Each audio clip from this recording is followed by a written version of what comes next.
Hello and welcome back to the Keep Right On podcast. Today is a bit of a Tommy Doyle special. Blues made the Wolves midfielder their third signing of the summer window on Wednesday evening, a season-long loan agreement in place. I'm joined by Daily Mirror sports editor and Wolves supporter Ben Husband to give us the lowdown on Tommy Doyle and what he will bring to Birmingham City. So without further ado, Ben, tell us please.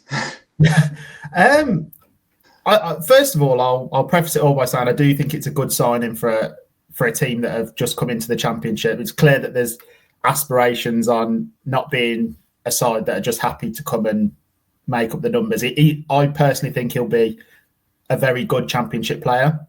I have reservations on whether he's quite a good Premier League player yet, and I think that's what we can get on to discuss. I think it'd be really interesting how he's used at Blues as well. He's never quite nailed down what his role was at Wolves in 2 seasons, particularly in the second. Gary O'Neill really liked him when he signed him. Part of the deal that saw Matheus Nunes go to Manchester City. And I still believe Wolves got a good deal in what they paid for him from City. I think he's a good player. Goes towards the homegrown quota and things like that. But there are issues around some of his qualities on how well he can thrive at the Premier League level, I would say. Yeah, we'll come on to all that. £4 million from Man City, to be fair, looks like peanuts in today's day and age, doesn't it? So played predominantly for Wolves as a deep line playmaker, as far as I can gather. Played 50 Premier League games. A little bit more, as you said, under Gary O'Neill in the 23-24 season, and was largely phased out by Vitor Pereira when he joined Wolves back in back end of 2024. What's his best role, Ben? How is Tommy Doyle going to thrive in a midfield? Where does he play, and how does it look? This is actually a really interesting question. I think because obviously Wolves aren't a team that are going to have possession, so they have very limited amounts of possession. He's very good at transitioning from defence into attack. He can really pick out a pass. He's a very good passer with the ball. He's got very good technique. The best example was his assist at Brighton last season, where he was sort of the man left back on a corner with Wolves losing 2-1. Brighton had broke, I think it was 3 or 4 against 1. He intercepted the ball, got it at his feet, and played a really nice pass into Cunha, who went the other way and scored the equaliser. That felt like it could be like a huge moment in the season. The way it transpired, he eventually, O'Neill was sacked, and then the manager change was the bigger moment. But that's sort of his quality. I'd be interested if he can play slightly further forward in a team that are going to have more of the ball, like I expect Blues would have in the Championship.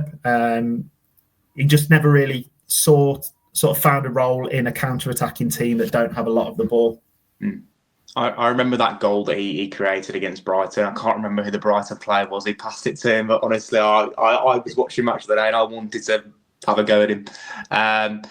So do Wolves fans rate him? I think I've seen a lot of Wolves fans who, over the time that he's been at Molineux, they've quite wanted to see more of him, and probably a little bit disgruntled that he hasn't played or started at least that many Premier League games. Yeah, so I think with Wolves it's also tricky because they don't have a lot of English homegrown players that they can sort of cling on to and feel like there's a bit of an identity around it. We've had a lot of players that come in and go pretty quickly. Tommy Doyle felt like when we initially signed him, maybe we'd sign someone that was going to be with us for a while and eventually progress into like the England senior team and things like that. And there's a portion of fans that really do rate him. His biggest issue is the fact that Wolves' strongest position in their entire squad is their centre midfield. Andre João Gomes would start for, in my belief, maybe 17 or 18 of the teams in the Premier League. Between 1 or 2 of them, I think they're unbelievably good, and he's just found it impossible to dislodge that, which I think the vast majority of midfielders in the Premier League would as well. So I don't think that's an indictment on Doyle, but there's really good sentiment towards him. I would say there's an expectation that if Wolves don't replace him, this will be looked at as a really negative move because he's proved quite a valuable squad member when they've needed. because our two midfielders are very combative and confrontational, which can lead to suspensions. And that's where Doyle has sort of mostly had his opportunities, when one of those have picked up their sort of customary booking. So if he's not replaced, Wolves fans will be more angry, but there is still a bit of frustration, and in that it hasn't worked out how many thought that it probably would. Yeah, you touched on it there, in that he's obviously had two very good players ahead of him, and that's probably why he's played or started so few Premier League games over the last 2 years. 3 last season, as I mentioned before, and 11 the season before. Blues have a similar scenario, really. They have two very good central midfield players in Tomoki Iwata and Sunko Peck, both internationals in their own right. Both were excellent last season, albeit in League One. And it's interesting to see how Doyle will fit in, and you presume he will fit in because he's a player who's played 50 games in the Premier League over the last 2 years. He's not coming back down to the Championship, where he's already been promoted from, to sit on the bench and make up the numbers. So if we're talking positions in a 4-2-3-1, obviously he can play as one of the two. Do you think he thrives as a 10 as well? I'd really like to see him in that type of role, in a side that have the ball a lot. That the progressions are a little bit more slow in terms of the build-up. Wolves are very much, you get the ball to one of the players in those attacking areas, and the expectation is that you immediately drive at defenders and look to do something in terms of whether that's crossing the ball or taking a shot. I think Doyle has got the ability to be able to thread passes through to other players around him. He's got a fantastic strike on him as well. He scored a stunning goal for Wolves in his first season at Brentford. So he's capable of that. Hasn't really been in the positions to do that a great deal. He has been fairly deep. And look, he's also been in a team that, for his 2 seasons that have been here, it's been a difficult period for Wolves as well. So it's unfair to say, look, he hasn't, because his numbers on paper obviously haven't looked great in an attacking output. But aside from about 3 or 4 players, that can be true for pretty much everyone in the Wolves squad. So I think it's difficult to put any sort of negativity on that. As an outsider, I can't sit here and say I watched every Blues game last year, despite most of them being on Sky. And I'd personally be surprised if he can't find his way into an 11, because there's an argument that he could have made his way into a Wolves 11 in the Premier League. So I think it's a really clever signing for a Championship team. And I think anyone that would have got him in that division, I would have said the same thing, that I think he probably could make his way into that team and be a really good contributor. I think he does give them a lot of tactical flexibility, to be honest. Like, he could play last season a lot of time. Iwata was the guy who was the pivot in midfield. He was sitting in front of the 2 centre-backs, and Peck was given freedom to roam. So there are going to be games where Blues have to be a little bit more assured in there and have more bodies in there. And if Chris Davies wants to play Doyle next to Iwata in a tough away game at Middlesbrough or a West Bromwich Albion or whatever, then he can, and play Peck further forward potentially, because Peck's got the dynamism to play, as a left-sided number 10, as a central number 10. So I could definitely see them, all 3 of them, playing together for a Blue side this season, and maybe they could even change formations, go to a 4-3-3 in some games. They've now got the quality and depth to do that. One thing I wanted to talk about, and what probably effectively ended Doyle's career at Wolves, at least under Vitor Pereira, was the kind of interview that he gave towards the back end of last season, suggesting that Doyle wouldn't play in his team. I just want to read the comments that he made. Technically speaking, he's a very good player, but in my opinion, he's missing the physicality to face this league, to run 50 metres, to come back 50 metres, and then go 50 metres again. We are not a team to have 80% of possession, so he has problems. If we are a team that has the ball every time, doesn't allow counter-attacks, and keeps the ball to dominate the opponent, this is the team for him. But we need to understand that we face top teams, top players. We need to run a lot, and he's missing this physicality, especially when we play with 2 midfielders. Isn't that a little bit out of order, or do you think that's fair? Because he's kind of basically in an interview said he's not the player for me.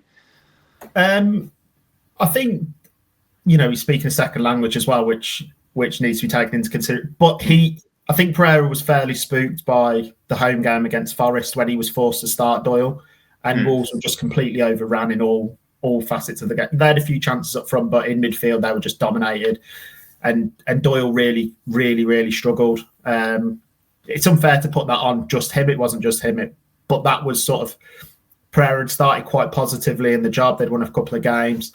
and that was a really like humbling night, and it just exposed what Doyle couldn't do. And Pereira has really he likes really physically gifted players. Pretty much everyone that plays for Wolves, other than Cunha, was expected to do a lot of work off the ball. There was sort of allowances made for Cunha that weren't made for anyone else. And I wouldn't be surprised when Wolves do replace him, if Wolves do replace him, it will be a completely different type of midfielder, just because I don't think that midfielder works in this type of team that he's trying to build.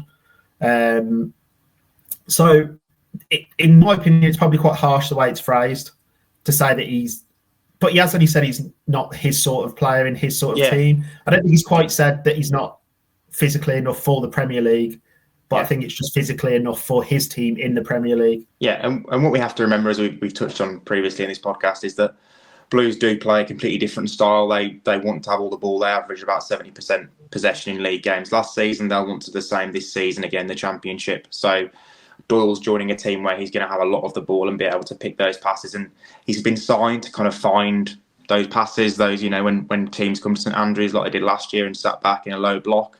You need players who are really, really good in tight spaces who can pick the passes and unlock defences. And, Doyle is viewed as one of those players. So it's a different style of football. Hopefully it does work out. One last thing I want to touch on before we wrap up is that neither club acknowledged an option in the loan agreement when it was announced on Wednesday evening.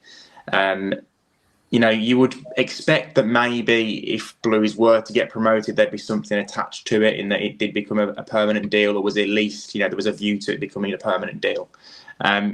Do you think he has a Wolves future, or is that unlikely while Pereira's in situ? Then again, with Wolves, we know they can turn around managers pretty quickly.